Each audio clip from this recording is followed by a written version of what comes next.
الحمد للہ رب العالمین، الصلاة والسلام علی سید الانبیاء والمرسلین، الصلاة والسلام علیک یا سیدی یا رسول اللہ وعلی آلک واصحابک یا سیدی یا حبیب اللہ۔ معزز سامعین و ناظرین، السلام علیکم ورحمۃ اللہ وبرکاتہ۔ پروگرام ضیاء سحر کے ساتھ حاضر خدمت ہوں، اور آج کے اس مختصر درس پاک میں آپ احباب کے سامنے روزے کے فضائل اور آداب کے حوالے سے چند معروضات بیان کی جائیں گی۔ سامعین محترم، بندہ مومن پر لازم ہے کہ وہ اسلام کی حرام کردہ اور منع کردہ چیزوں سے ہمیشہ کے لیے رک جائے، اور ہر سال روزہ بندہ مومن کو یہ عملی پیغام دیتا ہے، عملی طور پہ درس دیتا ہے۔ اسی طرح بندہ مومن پر یہ بھی لازم ہے کہ بندہ مومن ناجائز افعال و اعمال سے ہمیشہ کے لیے روزہ رکھ لے، اور ہر سال ماہ رمضان میں بندہ مومن کے لیے روزہ دارانہ زندگی کی خصوصی تیاری کروائی جاتی ہے۔ اور یاد رکھیں کہ روزہ کوئی سالانہ رسم و رواج کا نام نہیں ہے، بلکہ اس سے بندہ مومن کی اخلاقی تربیت کی جاتی ہے، بندہ مومن کو خود پہ قابو پانے کی عملی مشق کروائی جاتی ہے، اور اسی طرح بندہ مومن کے اندر تقوی و پرہیزگاری جیسی اعلیٰ صفات پیدا کی جاتی ہیں۔ سامعین محترم، یہ جو روزہ رکھنا ہے، یہ بندہ مومن کے لیے تقوی و پرہیزگاری کا سب سے بڑا ذریعہ ہے۔ اور یاد رکھیے، فضیلت اور عزت کا معیار اور دار و مدار تقوی و پرہیزگاری پر ہے، اور تقوی و پرہیزگاری کے حصول کا جو سب سے بہترین نسخہ ہے وہ یہ ہے کہ بندہ مومن روزہ رکھے، قیام اللیل کی شکل میں بندہ مومن تقوی حاصل کرے اور قرآن مجید کی تلاوت کرے۔ اب دیکھیے اللہ رب العزت نے بندہ مومن پہ کس قدر فضل اور احسان فرمایا کہ ماہ رمضان میں روزے کو، قیام اللیل کو اور قرآن مجید کی تلاوت کو جمع فرما کے بندہ مومن کے لیے تقوی کی راہ کو اور رستے کو کھول دیا۔ یعنی بندہ مومن صبح سے لے کر شام تک اپنی ذوق کے مطابق اپنی عادات کی چیزوں کو بھی چھوڑ دیتا ہے، اللہ کی رضا کے لیے ترک کر دیتا ہے۔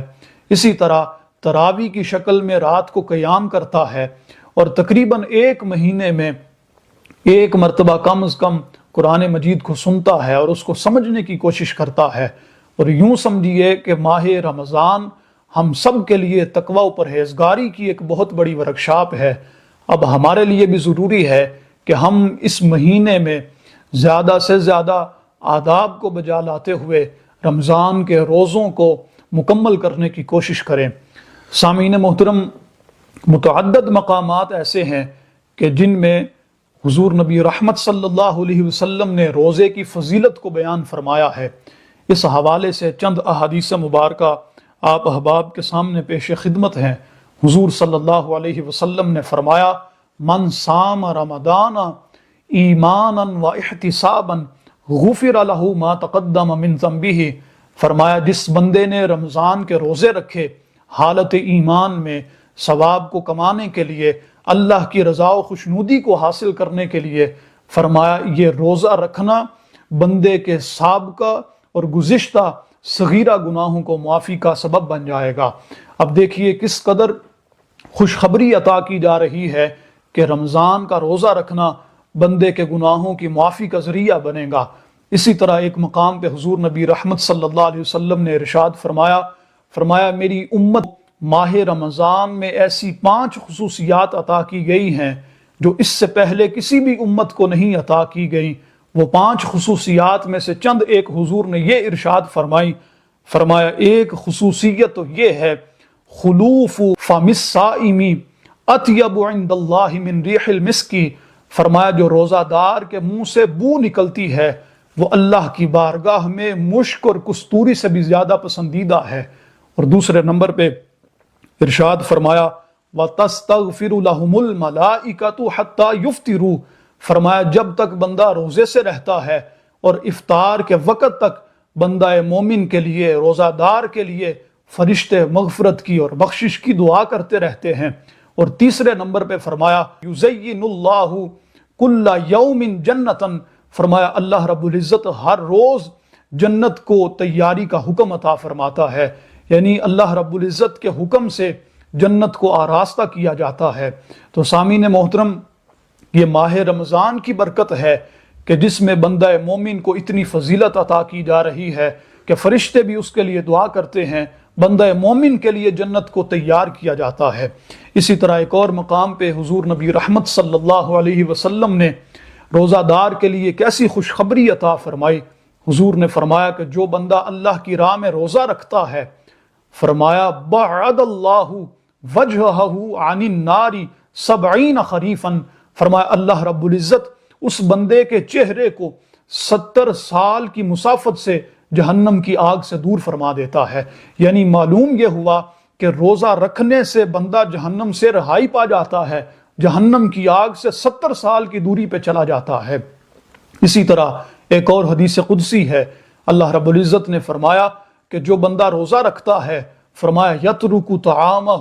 وشرابہ وشہوتہ من اجلی، فرمایا جو بندہ روزہ رکھتا ہے وہ میری رضا کے لیے، میری خوشنودی کے لیے کھانے کو چھوڑ دیتا ہے، اپنے پینے کو چھوڑ دیتا ہے، اور اپنی نفسانی خواہشات کو بھی میری رضا کے لیے ترک کر دیتا ہے۔ اور آگے فرمایا الصیام لی وانا اجزی بہ، فرمایا روزہ میرے لیے ہے اور میں خود ہی اس روزے کی جزا عطا کروں گا۔ اور ایک مقام پہ فرمایا للصائم فرحتان، فرمایا روزہ دار کے لیے 2 خوشیاں ہیں۔ پہلی کیا ہے؟ فرمایا فرحت عند فطرہ وفرحت عند لقاء ربہ، فرمایا ایک خوشی افطار کے وقت ہے اور دوسری خوشی رب سے ملاقات کے وقت ہوگی۔ تو یہ سامعین محترم روزے کے فضائل ہیں کہ کس طریقے سے بندہ مومن جب روزہ رکھتا ہے تو اس کو یہ ساری فضیلت اور یہ سارا کمال اور تقوی و پرہیزگاری عطا کی جاتی ہے۔ اب دیکھیے، جب تک ہم روزے کے آداب کو مکمل طریقے سے بجا نہیں لائیں گے اور روزے کا اچھے طریقے سے اہتمام نہیں کریں گے، تب تک روزہ بھی ہمیں حقیقی فوائد اور ثمرات عطا نہیں کرے گا، کیونکہ حضور نبی رحمت صلی اللہ علیہ وسلم کے فرمان کا مفہوم ہے، فرمایا رب صائم حظہ من صیامہ الجوع والعطش، فرمایا بہت سے روزہ دار ایسے ہیں کہ جن کا روزہ انہیں سوائے بھوک اور پیاس کو برداشت کرنے کے سوا کچھ نہیں دیتا، یعنی کہ ان کے کھانے پینے کی جو ٹائمنگ ہے اور وقت ہے اس میں تو کچھ بدلاؤ آتا ہے، اس میں تبدیلی آ جاتی ہے کہ وقت جو کھانے پینے کا ہے وہ تبدیل ہو جاتا ہے، لیکن روزہ اس اوقات کے سوا اور بھوک اور پیاس کے سوا انہیں کوئی فائدہ نہیں دیتا۔ تو لہٰذا ہمارے لیے یہ ضروری ہے کہ اگر ہم روزے کے حقیقی فوائد اور ثمرات کو حاصل کرنا چاہتے ہیں تو ہم روزے کے آداب کو بھی اچھے طریقے سے بجا لائیں۔ تو اب آخر میں چند ایک جو آداب ہیں روزے کے حوالے سے وہ آپ احباب کے سامنے پیش کرتا ہوں۔ ان میں سے پہلا ادب یہ ہے کہ تعجیل الافطاری و تاخیر السحوری، کہ پہلا ادب یہ ہے کہ اپنے وقت پہ روزے کو جلد افطار کیا جائے اور سحری میں تاخیر کی جائے۔ حضور نبی رحمت صلی اللہ علیہ وسلم کے فرمان کا مفہوم ہے، حدیث قدسی ہے، اللہ رب العزت ارشاد فرماتا ہے احب عبادی الیہ اعجلہم فطرا، فرمایا میرے بندوں میں سے وہ بندے بڑے پسندیدہ ہیں کہ جو اپنے وقت پہ روزے کو جلد افطار کرتے ہیں۔ اور اسی طرح سحری کے متعلق ارشاد فرمایا تسحروا فإن فی السحور برکہ، فرمایا سحری کھایا کرو کیونکہ بے شک سحری میں برکت رکھ دی گئی ہے۔ اب دیکھیے سامعین محترم، بندہ مومن رمضان کے علاوہ جو دیگر شب و روز ہیں اور رات کا وقت ہے اس میں تو سو کے گزار دیتا ہے، لیکن جب ماہ رمضان کی ساعتیں آتی ہیں، جب رمضان کے وہ متبرک لمحات سایہ فگن ہوتے ہیں تو بندہ مومن سحری کے وقت میں، رات کے وقت میں، رات کی تاریکی میں جاگ جاتا ہے، اٹھ جاتا ہے۔ تو اس لیے ہمیں یہاں پہ اس بات کا بھی خیال رکھنے کی ضرورت ہے کہ جہاں ہم جسمانی سحری کا اہتمام کریں وہیں پہ اپنی باطنی اور روحانی سحری کا بھی اہتمام کریں، یعنی تہجد کے وقت میں جب بندہ مومن اٹھے، سحری کھائے، تو اس وقت مصلی بھی بچھائے، اپنے رب کو یاد کرے، اپنی جبین نیاز کو اس وقت اپنے رب کی بارگاہ میں جھکا دے اپنے رب کی حمد و ثنا بیان کرے اور حضور نبی رحمت صلی اللہ علیہ وسلم کی بارگاہ میں درود و سلام کا نذرانہ پیش کرے۔ اسی طرح ایک اور ادب یہ بھی ہے کہ بندہ مومن روزے کی حالت میں لغویات سے اجتناب کرے، اپنی زبان کو پاک رکھے، ہر قسم کی ایسی گفتگو جو فحش گفتگو ہے، جو بری گفتگو ہے، جو معاشرے میں ناپسند کی جاتی ہے، ہر قسم کی ایسی گفتگو اور بات سے پرہیز کرے۔ حضور نبی رحمت صلی اللہ علیہ وسلم کے فرمان کا مفہوم ہے، فرمایا کہ جب کسی بندے نے روزہ رکھا ہو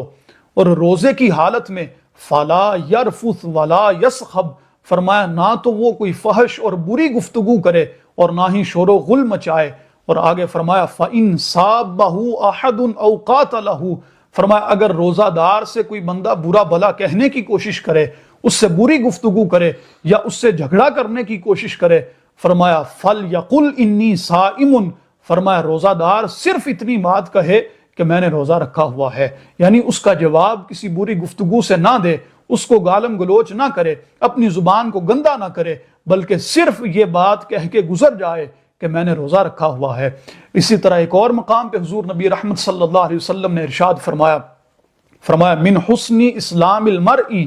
ترکہ ما لا یعنی، فرمایا بندے کے اسلام کا حسن یہ ہے کہ وہ بے فائدہ اور فضول کاموں کو چھوڑ دے۔ تو یہاں پہ ایک ادب ہمیں یہ عطا کیا گیا کہ ہم نے روزے کی حالت میں ہر قسم کی لغو چیز سے، لغو بات سے، لغو کام سے اپنے آپ کو بچانا ہے۔ اسی طرح سامعین محترم، روزے کا یہ ادب بھی ہے کہ ہم نے اپنی نگاہوں کا بھی روزہ رکھنا ہے، یعنی صرف بھوک اور پیاس کو ہی برداشت نہیں کرنا بلکہ نگاہوں کو بھی روزہ رکھوانا ہے۔ حضور نبی رحمت صلی اللہ علیہ وسلم کے کافی سارے فرامین ایسے ہیں کہ جن میں نگاہوں کی حفاظت کا درس دیا گیا ہے، اور نگاہوں کے روزے سے مراد یہ ہے کہ ہماری نگاہ کسی ایسی جگہ پہ نہ جائے جس کام کو اللہ نے ہمارے لیے حرام کیا ہے، اور ہماری نگاہ کبھی بھی اس جگہ پہ نہ پڑے کہ جس کی وجہ سے ہمارے دل کو کوئی بھٹک محسوس ہو جائے، ہمارا دل اللہ کی یاد سے غفلت میں مبتلا ہو جائے اور بندے کے دل میں سستی اور کاہلی پیدا شروع ہونی ہو جائے۔ اسی طرح ایک مقام پہ حضور نبی رحمت صلی اللہ علیہ وسلم نے فرمایا یہ جو کسی حرام جگہ پہ نظر ڈالنا ہے، فرمایا یہ شیطان کے زہر آلود تیروں میں سے ایک تیر ہے، اور آگے فرمایا فَمَن تَرَكَهَا مِنْ خَوْفِ اللَّهِ أَصَابَهُ اللَّهُ عَزَّ وَجَلَّ إِيمَانًا يَجِدُ حَلَاوَتَهُ فِي قَلْبِهِ، فرمایا اگر کوئی بندہ مومن اپنی نظروں کو اللہ کے ڈر اور خوف کی وجہ سے کسی حرام چیز سے بچا لیتا ہے، محفوظ کر لیتا ہے، فرمایا اللہ اس عمل کے بدلے میں اسے ایسا ایمان عطا فرمائے گا کہ بندہ مومن اس ایمان کی مٹھاس اور حلاوت کو اپنے دل میں محسوس کر لے گا۔ یعنی کہ اپنی نگاہوں کا بھی ہم نے یہاں روزہ رکھنا ہے، اور یہ بھی روزے کے آداب میں سے شامل ہے۔ سامعین محترم، اس کے ساتھ یہ بھی ایک ادب ہے کہ ہم اپنی زبان کا بھی روزہ رکھیں، یعنی اپنی زبان سے کسی کی غیبت نہ کریں، کسی کی چغلی نہ کریں، کسی کو فحش بات نہ کہیں، کسی کے اوپر کوئی ایسی تانا زنی نہ کرے کہ جس کی وجہ سے کس کی دل آزاری ہو جائے، کسی کے دل کو ٹھیس پہنچ جائے۔ اور اسی طرح کان کا روزہ رکھنا بھی ضروری ہے، یعنی اپنے کان کو بھی ایسی باتوں سے محفوظ رکھے کہ جو غیبت والی بات ہے، جو چغلی والی بات ہے۔ اور آخر میں سامعین محترم، ان تمام آداب کے علاوہ ایک اور چیز کی جانب آپ کی توجہ دلانا چاہتا ہوں، وہ یہ ہے کہ جن احباب کو اللہ نے وسعت اور طاقت عطا کی ہے کہ وہ کسی کا روزہ افطار کروا سکتے ہیں، اپنا دسترخوان لگا سکتے ہیں، تو انہیں چاہیے کہ اس ماہ رمضان میں جہاں روزے کی برکتیں حاصل کریں، وہیں پہ روزہ افطار کروا کے اللہ رب العزت کی بارگاہ سے ثواب کے مستحق ٹھہرے، کیونکہ حضور نبی رحمت صلی اللہ علیہ وسلم کے فرمان کا مفہوم ہے، فرمایا جو کوئی بندہ ماہ رمضان میں کسی روزہ دار کا روزہ افطار کروائے گا تو روزہ افطار کروانا اس کی بخشش کا ذریعہ بن جائے گا، اس کو جہنم سے آزاد کروانے کا ذریعہ بن جائے گا، اور روزہ افطار کروانے والے کو روزہ دار کے ثواب جیسا ثواب عطا کیا جائے گا۔ تو جب حضور نے یہ فرمان عطا فرمایا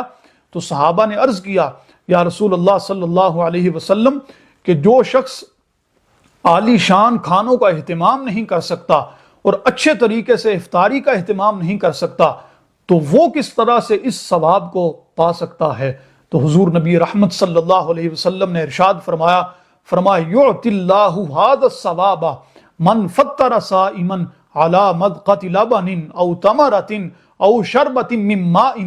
فرمایا جو بندہ کسی روزہ دار کو دودھ کے ایک گھونٹ پر یا کھجور کے اوپر یا پانی کے ایک گھونٹ کے اوپر بھی روزہ افطار کروائے گا، فرمایا اللہ تعالیٰ ایسے شخص کو بھی یہی ثواب عطا فرمائے گا۔ تو سامعین محترم، ہمیں چاہیے کہ اس مہینے میں تمام تر آداب کو بجا لاتے ہوئے روزوں کا اہتمام کریں، روزے کے ہر قسم کے ادب کو بجا لائیں، تو پھر ہی ہمیں روزے کے حقیقی فوائد و ثمرات حاصل ہوں گے۔ اور اگر ہمیں اللہ نے وسعت عطا کی ہے تو ہم اس مہینے میں دسترخوان بھی بچھائیں، فقیروں کو بھی کھلائیں اور ہر شخص کو بھی کھلانے کی کوشش کریں۔ اللہ رب العزت سے دعا ہے اللہ تعالی ہمیں روزے کے تمام تر خیرات و برکات حاصل کرنے کی توفیق عطا فرمائے، آمین۔ السلام علیکم ورحمۃ اللہ وبرکاتہ۔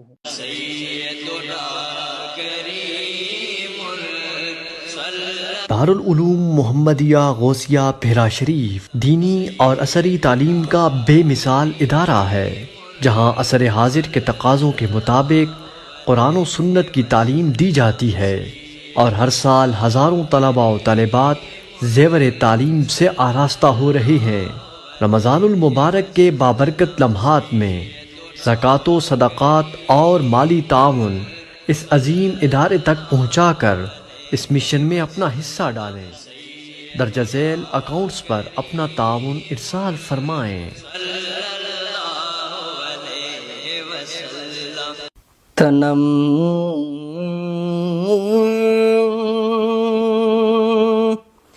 فرسودہ جا پارا زے ہجران یا رسول اللہ، دلم پی مردایا وارا زیسیاں یا رسول اللہ،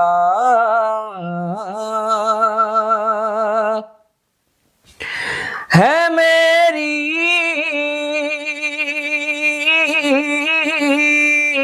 جان تے تن پارا پارا یا رسول اللہ، ہے دل دکھیا گناہ نال سارا یا رسول اللہ، چسوئے من گزر آری منے مسکین زیناداری، چسوئے من گزر آری منے مسکین زیناداری، فدائے نقش نالینت کونم جا یا رسول اللہ، جیا جاوے کدی ویڑے میرے تیرے جوڑیا تو کراں قربان تن من اپنا سارا یا رسول اللہ کراں قربان تن من اپنا سارا یا رسول اللہ چوبازو شفاعت را کشائی برگنہگاراں چوبازو شفاعت را کشائی برگنہگاراں مکن محروم جا میرا دراں یا رسول اللہ مکن محروم جا میرا دراں یا رسول اللہ گنہگاراں تے کھولی جس گھڑی رحمت دا دروازہ نہ بھولے اس گھڑی جامی بیچارہ یا رسول اللہ نہ بھولے اس گھڑی اعظم بیچارہ یا رسول اللہ